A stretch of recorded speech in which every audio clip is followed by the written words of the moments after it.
بسم اللہ الرحمن الرحیم۔ السلام علیکم۔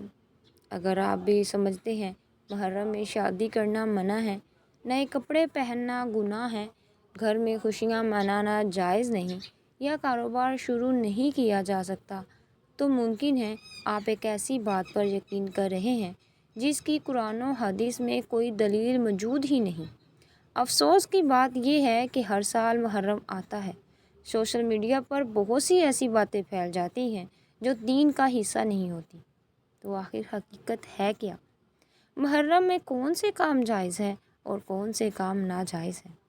آج ہم صرف قرآن و حدیث کی روشنی میں اس اہم سوال کا جواب جانیں گے، اس لیے ویڈیو کو آخر تک ضرور دیکھیں، کیونکہ ہو سکتا ہے آپ کی یہ ویڈیو بڑی غلط فہمی دور کر دے۔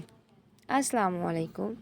محرم اسلامک سال کا پہلا مہینہ ہے اور یہ ان چاروں مہینوں میں شامل جنہیں اللہ تعالیٰ نے خاص حرمت عطا فرمائی۔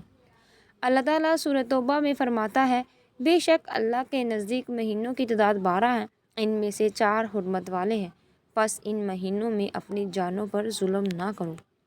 ناظرین، محرم ایک عظیم مہینہ ہے، لیکن اس کے بارے میں بہت سی غلط باتیں پھیلی ہوئی ہیں۔ آئے جانتے ہیں حقیقت کیا ہے۔ محرم میں شادی کرنا جائز ہے۔ بہت سے لوگ سمجھتے ہیں محرم میں شادی کرنا منع ہے، لیکن قرآن و حدیث میں ایسی کوئی ممنوعات موجود نہیں۔ اسلام میں شادی ایک نیک عمل ہے۔ محرم میں شادی کو حرام یا مکروہ قرار دینے کی کوئی دلیل موجود نہیں، لہٰذا محرم میں نکاح کرنا بالکل جائز ہے۔ نئے کپڑے پہننا اور خوشیاں منانا جائز ہے۔ بعض لوگ سمجھتے ہیں محرم میں اچھے کپڑے پہننا یا خوشی کا اظہار کرنا غلط ہے، لیکن اسلام نے ایسی کوئی پابندی نہیں لگائی۔ اگر خوشی کسی جائز کام کی ہے تو وہ محرم میں بھی جائز ہے۔ کاروبار، نوکری اور نیا کام شروع کرنا جائز ہے۔ محرم کو منحوس سمجھنا غلط ہے۔ اسلام میں کوئی مہینہ منحوس نہیں، محرم برکت والا مہینہ ہے، اسی لیے کاروبار شروع کرنا، صرف نوکری کرنا یا کوئی نیا کام شروع کرنا جائز ہے۔ محرم کو منحوس سمجھنا ناجائز ہے۔ بعض لوگ کہتے ہیں محرم میں یہ کام نہ کرو، نقصان ہوگا، لیکن اسلام میں قسمت اور نقصان کا تعلق مہینوں سے نہیں بلکہ اللہ کی مشت سے ہے۔ کسی مہینے کو منحوس سمجھنا درست عقیدہ نہیں۔ جھوٹ، غیبت اور گناہ میں مشغول رہنا۔ محرم حرمت والا مہینہ ہے، اسی لیے اس مہینے میں گناہوں سے بچنے کی کوشش اور زیادہ کرنی چاہیے۔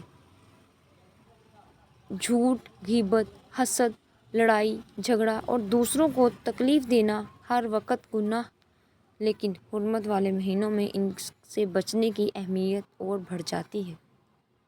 دین میں اپنی طرف سے نئی رسمیں شامل کرنا غلط ہے۔ رسول اللہ صلی اللہ علیہ وآلہ وسلم نے فرمایا، جس نے ہمارے دین میں کوئی نئی بات نکالی جو اس میں نہیں تھی وہ مردود ہے۔ اسی لیے دین کے نام پر ایسی رسمیں اختیار کرنی چاہیے جن کی قرآن و سنت میں دلیل ہو، ایسی نہیں جن کی دلیل موجود ہی نہ ہو۔ محرم میں کیا کرنا چاہیے؟ رسول اللہ صلی اللہ علیہ وآلہ وسلم نے فرمایا، رمضان کے بعد سب سے افضل روزے اس مہینے کے ہیں، یعنی محرم کے ہیں، اللہ کے قرآن کی مہینے کے۔ تلاوت کریں، نفلی روزے استغفار رکھیں، کا معمول نماز کی بنائیں، صدقہ پابندی کریں۔ خیرات کریں اور اپنے اخلاق کو بہتر بنائیں۔ میرے معزز عزیز بھائیوں اور بہنوں، محرم غم یا خوف کا مہینہ نہیں، محرم اللہ کے قریب ہونے کا مہینہ ہے۔ محرم نیکیوں میں اضافہ کرنے کا مہینہ ہے۔ محرم ہمیں یاد دلاتا ہے کہ وقت تیزی سے گزر رہا ہے، ہمیں اپنے آخرت کی تیاری کرنی ہے۔ آج کے بعد کسی بات کو صرف اس لیے نہ منع کہ لوگ کہتے ہیں، بلکہ قرآن اور صحیح حدیث سے رہنمائی حاصل کرے۔ اللہ تعالیٰ ہمیں محرم الحرام کی حقیقت، برکت نصیب فرمائے اور ہمیں ہر قسم کی غلط فہمیوں، گناہوں سے بچائے، آمین۔